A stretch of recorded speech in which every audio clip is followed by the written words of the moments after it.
What's up, y'all? I'm David. I'm Tanya. And we're RV Family.Life.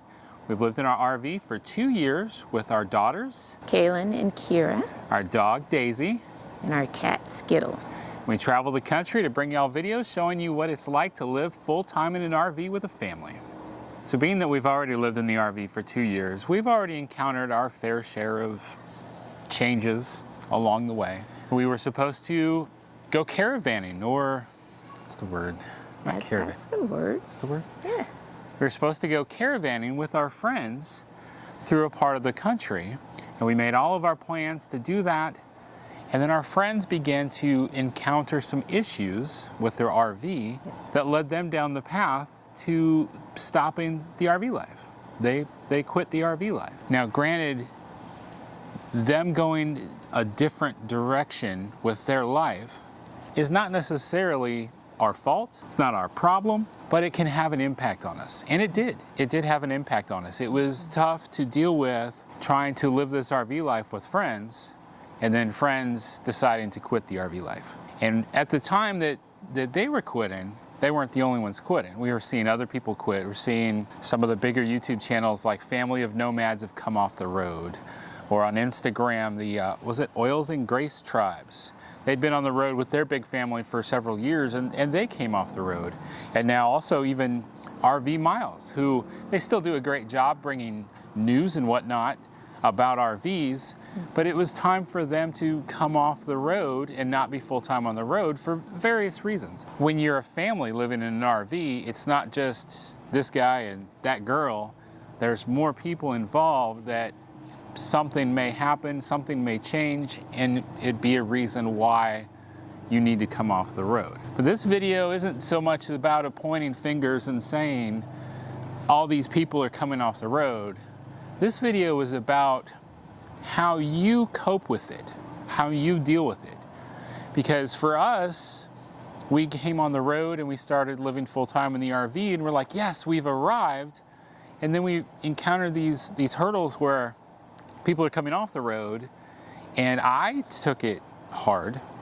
I definitely went through some low points. This was like, I felt like we arrived too late. The party was over. What's going on? That's not the case. There is a editor of RV Today magazine. I noticed a conversation he was having with some other RVers about this subject, and he brought up the statistic that the average amount of time that people live full-time in an RV is about 3 years.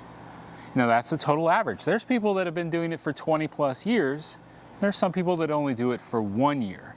So that average of 3 years is going to come into play. But we've encountered plenty of people that have only done it for a short amount of time. They may have a goal and say, we're going to hit all 50 states in a year, or we're going to make all the national parks in 2 years. That may be something that they set out to do originally. They may have made their goal. Or there could be other reasons that things change. Could be jobs. Everybody's different. Exactly. It's not all the same. Exactly. So maybe your intentions are to stay on the road full-time for as many years as possible, and you only make it to 6 or 7 years.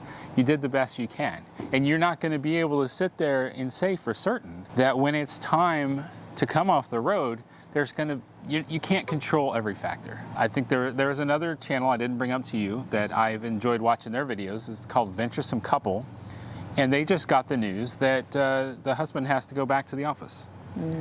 So that's burst the bubble. He couldn't control that. That's out of his hands. They're doing the best they can. They're going to try to stay in their RV. They're going to try to travel when they can, but it's changed their outlook and their plans.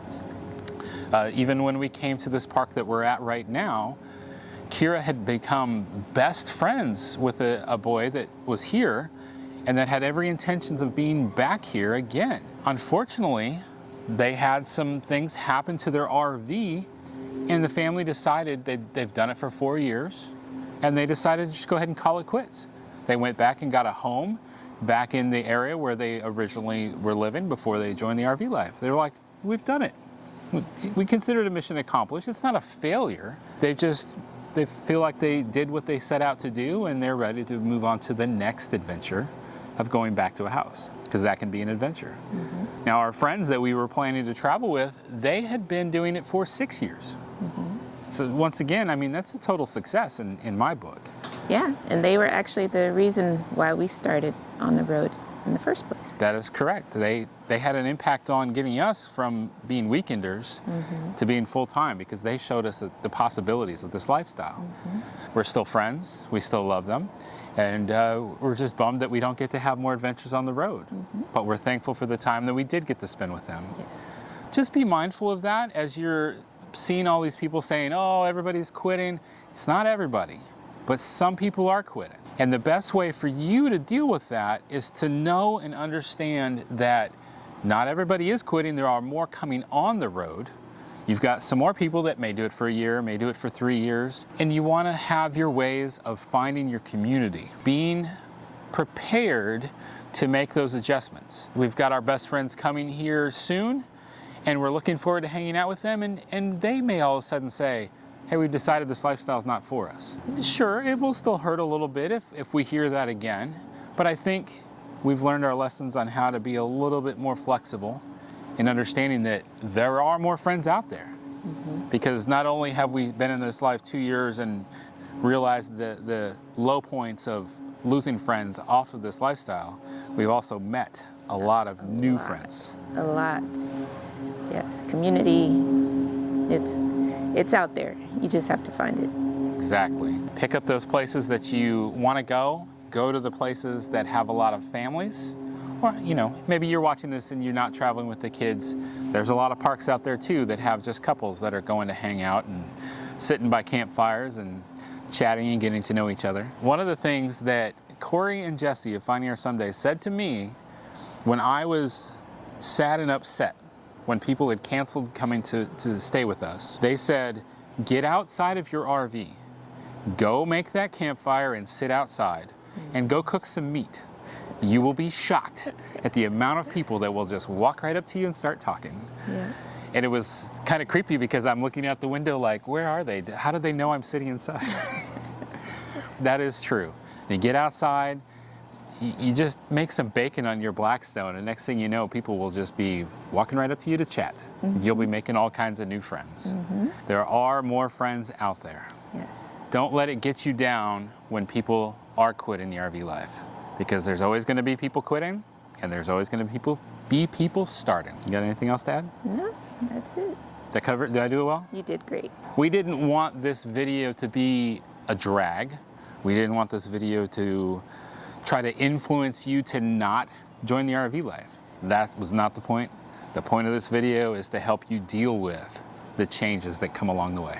Yes. Well, remember that life happens. Don't let it stop you. Stay fresh, cheese bags.